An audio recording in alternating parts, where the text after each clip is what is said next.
Again welcome. Reproductive health का दूसरा पड़ाव, दूसरा topic, population stabilisation and birth control.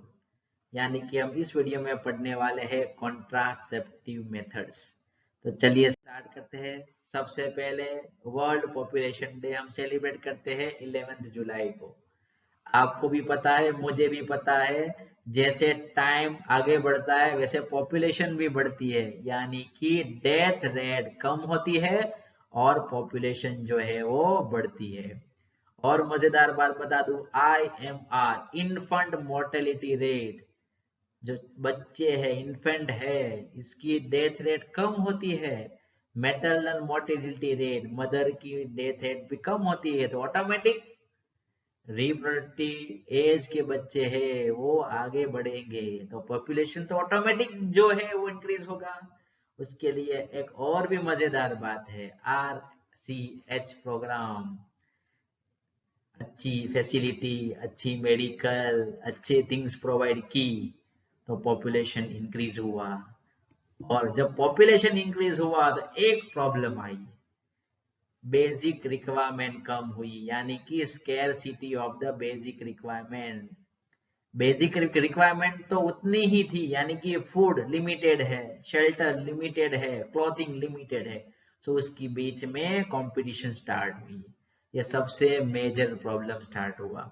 आज देख लीजिए कई और जगह है जहां पर जगह नहीं है, पॉपुलेशन ज्यादा है, तो उसको क्या करना होगा, अभी उसको कंट्रोल करना होगा। तो बर्थ को कंट्रोल करेंगे तो पॉपुलेशन ऑटोमेटिकली कंट्रोल हो जाएगा। सबसे पहले कैसे बर्थ को कंट्रोल करते हैं? बर्थ को कंट्रोल करने के लिए सबसे पहले जो स्ट्रेटेजी आई वो ये आई कि मैरिज की एज, गर्ल्स मिनिमम, यानी कि female minimum 18 year and male minimum 21 year, तभी ये मैरिज कर पाएंगे। ऑटोमेटिक थोड़ा स्लो हो गया। दूसरी बात, अवेयरनेस आई, कुछ योजनाएं आई, ठीक है, एजुकेशन आया, और एक स्लोगन रचा, हम दो हमारे दो, ये टीवी में आने लगा, बैनर्स लग गए, लोगों को पता चला कि पॉपुलेशन कम करना है, जगह कम है, डिमांड ज्यादा है, तो स्लोगन आया, हम दो हमारे दो, ये स्लोगन आया। और तीसरी बात, जो फैमिली जो है सिटी में रहती है, ओके, वो तो एक चाइल्ड में भी वो सेटिस्फाइड हो जाते हैं, तो ये भी एक कंट्रोल करने की मेथड। और लास्टली लास्ट, बर्थ कंट्रोल करने के लिए सबसे बेस्ट मेथड जो बिल्ड हुई है उसका नाम है कॉन्ट्रासेप्टिव टेक्निक्स। ये डेवलप हुई, ये आ गई, ऑटोमेटिक पॉपुलेशन कंट्रोल होने लगा। कैसे? तो चलिए मैं आपको ये आज मजेदार बात, अवेयरनेस पॉजिटिव बात बताने वाला हूँ। आप देख सकते हैं बहुत सारे डायग्राम्स है, आपके बहुत सारे सवाल है। तो स्टार्ट करते हैं। What is contraception? कॉन्ट्रासेप्शन एक आर्टिफिशियल मेथड है, ठीक है, जो मैन ने बनाई है, ह्यूमन बीइंग ने बनाई है। इसमें क्या है? इसमें प्रेगनेंसी को रोकना है। यह मेथड प्रेगनेंसी को रोकती है। इस मेथड को हम बोलेंगे कॉन्ट्रासेप्शन, ठीक है। इसमें क्या होता है कि स्पर्म जो होता है वो वुमन की ओवा तक पहुंचता नहीं है। अगर ये पहुंच गया तो फर्टिलाइजेशन हो गया। उसके बहुत सारे टेक्निक्स है। सबसे पहली क्या है कि मान लीजिए स्पर्म पहुंच जाता है यूटेरस में, लेकिन एग प्रोड्यूस नहीं होता ओव्यूलेशन में, तो फर्टिलाइजेशन नहीं होगा। एक इस तरह। दूसरी बात है कि स्पर्म एंड ओवम एक दूसरे के कांटेक्ट में नहीं आने देंगी ये टेक्निक, तो फर्टिलाइजेशन नहीं होगा। और मान लीजिए थर्ड, कि जाइगोट फॉर्म हो गया, स्पर्म एंड ओवा एक दूसरे के कांटेक्ट में आ गए, जाइगोट फॉर्म हो गया, ये जाइगोट को यूटेरस की वॉल पे इम्प्लांट करना है, तो वहां में इम्प्लांटेशन ही नहीं होगा, तो आगे प्रेगनेंसी सक्सेस नहीं होगी। तो इस तरह से ये मेथड जो है वो प्रेगनेंसी को प्रिवेंट करती है। कि कैसी कैसी मेथड है, कौन कौन सी मेथड है, चलिए ये अभी स्टडी करेंगे हम वन बाय वन। सबसे पहले है मेथड नेचुरल मेथड, दूसरी है विड्रॉल, तीसरी absence of menstruation, fourth chemical means यानी कि spermicide, barrier method, oral devices, implants and surgical method. तो चलिए स्टार्ट करते हैं वन बाय वन। सबसे पहली method natural method. Natural method यानी कि क्या, naturally without taking any medicine, without taking any dose. ये पॉसिबिलिटी जो है ना, किसकी पॉसिबिलिटी, ओवम की एंड स्पर्म की एक दूसरे के कांटेक्ट में जो आते हैं, इसकी पॉसिबिलिटी को मिनिमाइज किया जाता है। ओवम और स्पर्म ये दोनों को कांटेक्ट में नहीं आने देना है, इसके चांसेस बढ़ाता है, यानी कि फर्टिलाइजेशन के चांसेस कम करना। इसको हम बोलते हैं नेचुरल मेथड। नेचुरली करना है, इसलिए कोई भी इसमें मेडिसिन यूज नहीं होती, लेकिन ये रिस्की है, ये आपको याद रखना है। सो ये डायग्राम है, इसमें मेथड्स के नाम है, हम वन बाय वन मेथड जो है हम पढ़ने वाले हैं। सबसे पहली मेथड कौन सी है, पीरियोडिक एब्स्टिनेंस, यानी कि जब मेंस्ट्रुएशन यानी कि जब पीरियड्स आते हैं तो फीमेल में 1 से 5 दिन ब्लीडिंग होता है, आपको पता है, ये आप डायग्राम में देख सकते हैं, ये मेंस्ट्रुएशन हुआ। उसके बाद मेंस्ट्रुएशन के बाद ब्लीडिंग के बाद 10 से 17 दिन के अंदर ओव्यूलेशन की प्रोसेस मैच्योर हो जाती है, यानी कि 10 से 17 दिन में ओवम प्रोड्यूस होना शुरू हो जाते हैं ओव्यूलेशन से। सो अगर कोई पर्सन, कोई पीपल इस टाइम पीरियड में कोइटस यानी कि सेक्सुअल कांटेक्ट में न आए तो फर्टिलाइजेशन की कोई बात ही नहीं होती।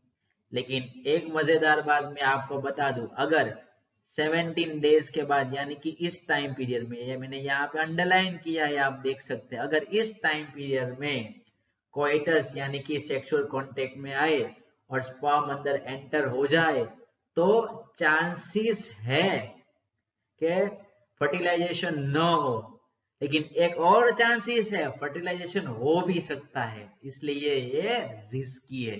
ठीक है, सो ये पहली मेथड हो गई।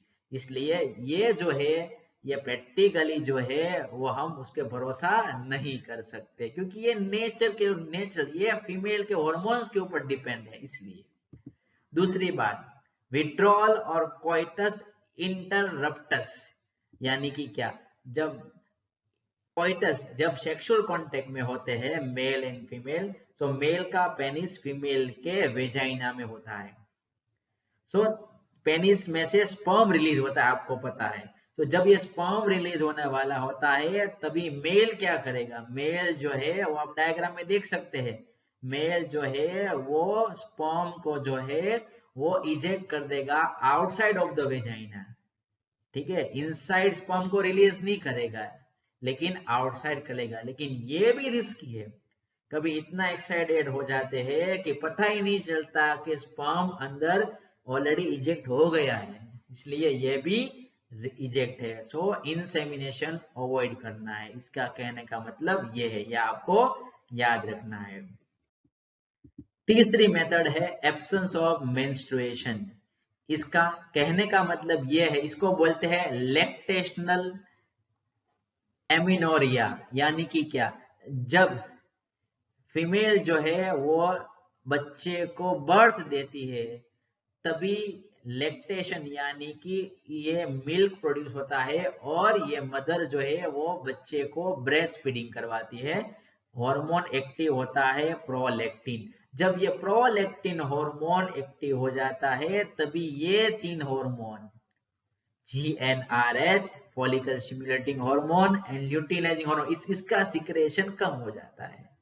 अगर इसका सिक्रेशन कम हुआ तो क्या होगा, ओव्यूलेशन नहीं होगा, यानी कि जब बर्थ के बाद नियरली 6 मंथ तक ओव्यूलेशन नहीं होता।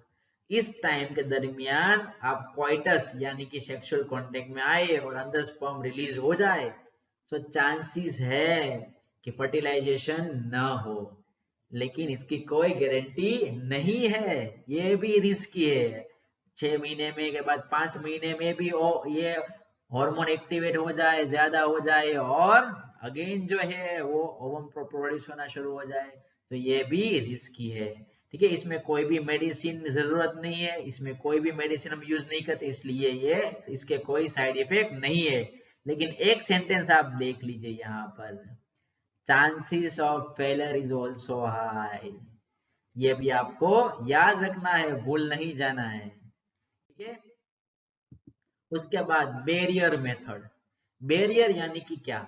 बैरियर यानी कि दो चीज एक दूसरे के कांटेक्ट में नहीं आती, यानी कि दो चीज के बीच में कुछ ना कुछ आ जाता है। ठीक है, इसको बोलते हैं हम बैरियर। तो यहाँ पे बैरियर मेथड जो है, ये स्पर्म एंड ओवा ये दोनों को एक दूसरे के कांटेक्ट में नहीं आने देंगी, इसलिए उसको बैरियर्स मेथड बोलते हैं। ये दोनों के लिए अवेलेबल है, फीमेल के लिए भी है और मेल के लिए भी है। सो इसका बेस्ट एग्जांपल है कॉन्डम्स। कॉन्डम्स जो होता है ये एक बैरियर है जो एक रबर से बना है, उसके ऊपर एक लेयर होता है। ये मेल के लिए भी होता है और फीमेल के लिए भी होता है। ये दोनों में से ड्यूरिंग सेक्सुअल कांटेक्ट या तो मेल उसको पहने या तो फीमेल उसको पहने। ठीक है, दोनों में से कोई एक अगर उसको पहन ले तो मैं आपको बात, अगर मेल ने, चलो अगर मेल ने पेनिस में स्पर्म ये मेल कॉन्डम जो है वो पहन लिया, तो इस कॉन्डम के बाद स्पर्म रिलीज नहीं होगा, सो एग कांटेक्ट में नहीं आएगी। अगर फीमेल ने कॉन्डम पहन लिया, चलो डायग्राम में देख सकते हैं, तो एग उसके कांटेक्ट में नहीं आएगा। ठीक है, इससे क्या होता है, फर्टिलाइजेशन नहीं होता है और ये कॉन्ट्रासेप्टिव मेथड है, बहुत आइडियल है, अभी चल रही है, लेकिन इसमें भी रिस्क है। मान लीजिए ये कॉन्डम जो है वो फट गया, तो चांसेस रह गए। और निरोध एक अच्छी ब्रांड है कॉन्डम की, और ये एक इसका पॉजिटिव पॉइंट ये भी है, ये सेक्सुअल ट्रांसमिटेड जो डिजीज है उससे भी बचाता है। STI, sexual transmitting infection, example AIDS, इससे भी बचाता है। ठीक है, ये दोनों के लिए अवेलेबल है। ये रीयूजेबल नहीं होते, ये डिस्पोजेबल होते हैं और हर एक पहन सकता है, मेल एंड फीमेल दोनों के लिए होता है। ये हो गई बैरियर। सो दूसरी barrier method, diaphragm, cervical cap, walls, ये सब भी एक बैरियर है। ये सब रबर के बने होते हैं, इसका काम है बैरियर यानी कि स्पर्म को और एग को कांटेक्ट में नहीं आने देना। ये सब जो होती है ये फीमेल के रिप्रोडक्टिव ट्रैक्ट में इंसर्ट करते हैं। आप डायग्राम में देख सकते हैं, ये वेजाइना से यूटेरस तक इंसर्ट करते हैं during the time of sexual contact यानी कि कोइटस। आप क्लियरली डायग्राम में देख सकते हैं, ये देख लीजिए, ये जो है ये सबसे पहले पोजीशन ले ली, उसके बाद ये पुश कर दिया, ये तीनों में से कोई भी एक, और ये जो है वो आगे अंदर इंसर्ट हो गया। तो इससे क्या होगा, स्पर्म जो है वो एग के कांटेक्ट में नहीं आएगा। इसका काम है प्रिवेंशन। प्रिवेंशन यानी क्या, अटकाना। किसको ब्लॉक करना, स्पर्म को ब्लॉक कर देता है, वो आगे जाने नहीं देता। ठीक है, ये रीयूजेबल है, ये आपको याद रखना है। और इसमें बहुत सारे क्रीम्स, बहुत सारी जेलीज, कुछ फॉर्म वो भी यूज होते हैं जो स्पर्म को कील कर देते हैं। ये बहुत ही एफिशिएंसी मेथड है, ये रीयूजेबल है, जो आपको याद रखना है। सो अगली मेथड है इंट्रा यूटेरिन डिवाइसेस, यानी कि यूटेरस के अंदर कुछ इंसर्ट करना, इसको बोलेंगे हम यूटेरिन डिवाइसेस, शॉर्ट फॉर्म है IUDs। तो चलिए स्टार्ट करते हैं। ये एक डिवाइस है जो डॉक्टर या एक्सपर्ट नर्स जो है वो यूटेरस के अंदर इंसर्ट करते हैं, इसलिए उसको बोलते हैं IUDs। ओके, इसकी 3 मेथड अवेलेबल है।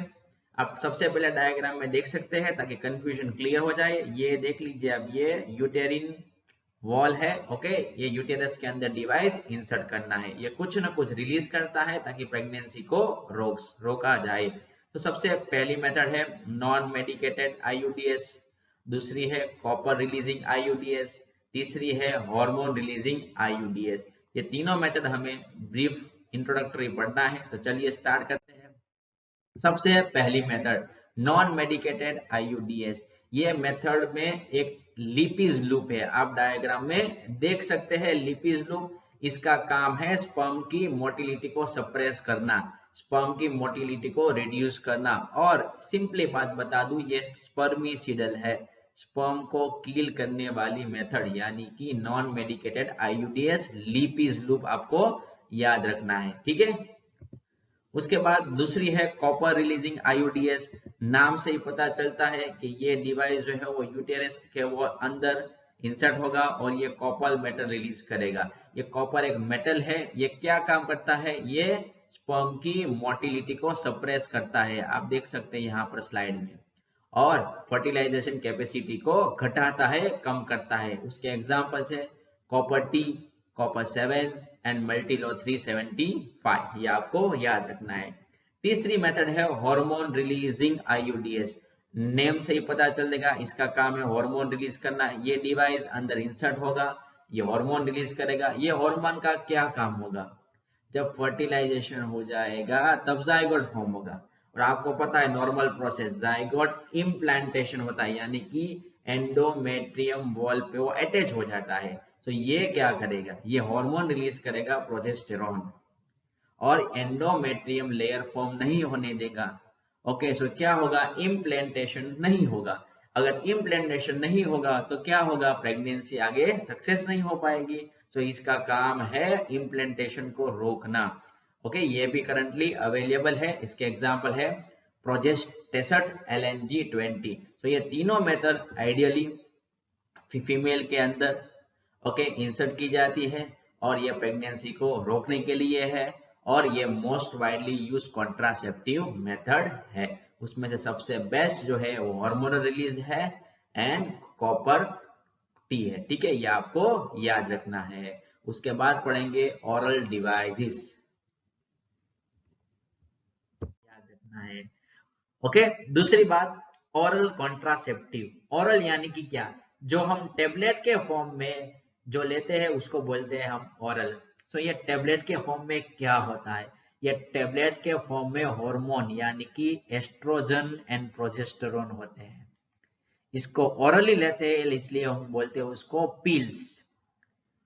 ऑरली जो भी लेंगे उसको हम बोलेंगे पिल्स। यहाँ पे आई पिल है, आप देख सकते हैं, ये क्या है, एस्ट्रोजन एंड प्रोजेस्टेरोन का कॉम्बिनेशन है, जो क्या करने वाली है, जो है वो यूटेरिस वॉल में इम्प्लांटेशन नहीं होने देंगी जाइगोट को। या और मैं एक बात और बता दूं, या तो ये ओवम को फॉर्म नहीं करेगी यानी ओव्यूलेशन को स्टॉप कर देगी, या तो फिर ये इम्प्लांटेशन को खत्म कर देगी, ठीक है। ये काम है इन कॉन्ट्रासेप्टिव का। ये कैसे लेना है, ये डेली लेना है 21 डेज तक। जब पीरियड्स आएंगे तभी नहीं लेना है, और जब तक आपको सेक्सुअल कांटेक्ट में रहना है, स्पर्म अंदर रिलीज करना है और आपको प्रेगनेंसी अवॉइड करनी है, तब तक ये फीमेल को लेना पड़ेगा। ये भी एक तरह की आर्टिफिशियल है, ये आपको याद रखना है। और इसका मेन काम मैंने ऑलरेडी बता दिया, और एक बार बता दूं, इसका काम है इनहिबिशन ऑफ ओव्यूलेशन, यानी कि ये ओवम को प्रोड्यूस होने ही नहीं देता।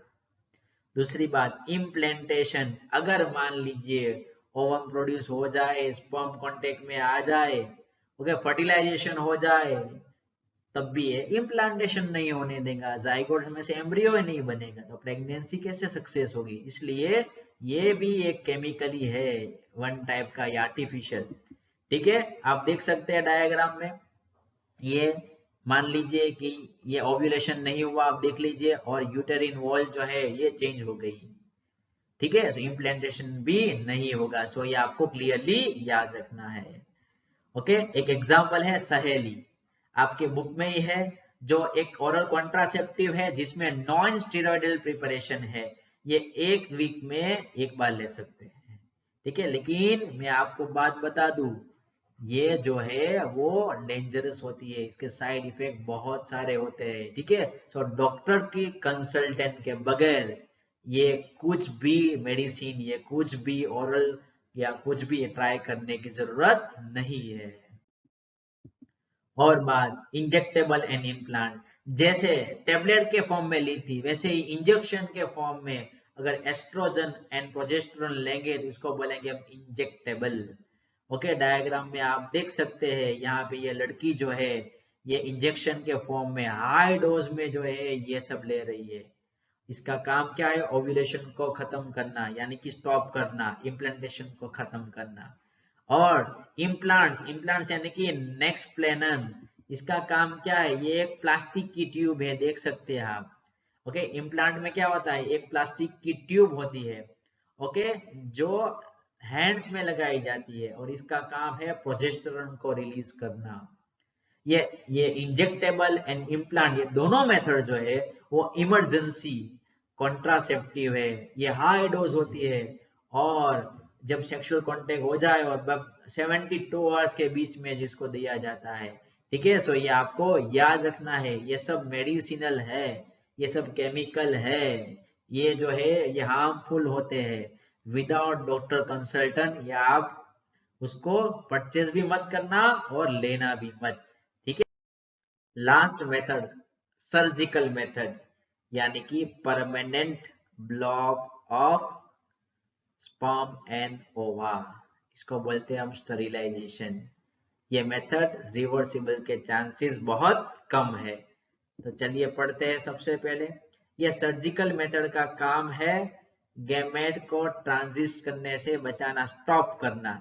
ये वेरी इफेक्टिव है, 100% सेफ है, लेकिन रिवर्सिबल जो है वो पॉसिबल नहीं है। एक बार ब्लॉक हो जाए तभी ये रिवर्सिबल का काम बहुत रिस्की होगा। चलो, ये दोनों में हो सकती है, मेल में भी हो सकती है और फीमेल में भी हो सकती है। चलो, तो आप डायग्राम में देख सकते हैं, ये है मेल रिप्रोडक्टिव सिस्टम जिसमें ये है टेस्टिस और ये है वास डेफरेंस। सो जब मेल में स्टेरिलाइजेशन सर्जिकल मेथड करेंगे तो इसको बोलेंगे वेसेक्टोमी, यानी कि वास डिफरेंस जो पार्ट है उसको टाइट कर देना या तो कट कर देना, ताकि जो स्पर्म जो होते हैं टेस्टिस में से वो वास डिफरेंसेस में से पेनिस तक पहुंच न पाए। ये आपको याद रखना है। सो ये ब्लॉक हो गया स्पर्म, सो मेल में ब्लॉकेज कर देंगे, उसको हम बोलेंगे vasectomy. C sterilisation procedure in male, in vasectomy a small part of the vas deferens is removed or tied up a small incision on the scrotum। ठीक है, सो ये आपको याद रखना है। दूसरी टेक्निक जो फीमेल में स्टेरिलाइजेशन की मेथड है इसको हम बोलेंगे ट्यूबेक्टोमी, यानी कि फेलोपियन ट्यूब। ये देख सकते हैं फेलोपियन ट्यूब, उसको टाइट कर दिया या तो कट कर दिया, तो ये क्या होगा, अभी जो ओवरी है इसमें से जो ओवम रिलीज होंगे वो आगे नहीं जाएंगे, ये ब्लॉक हो जाएंगे। सो ये सर्जिकल मेथड है, ये कॉन्ट्रासेप्टिव मेथड है। सो हमने पूरा सेशन पढ़ लिया कॉन्ट्रासेप्टिव मेथड का। ये अवेयरनेस के लिए है, ये एजुकेशन के लिए है, ये फ्यूचर लाइफ को अच्छी तरह हेल्दी जीने के लिए है। इसको लाइक कीजिए, सब्सक्राइब कीजिए और पॉजिटिव लीजिएगा। ठीक है, thank you very much for watching this video.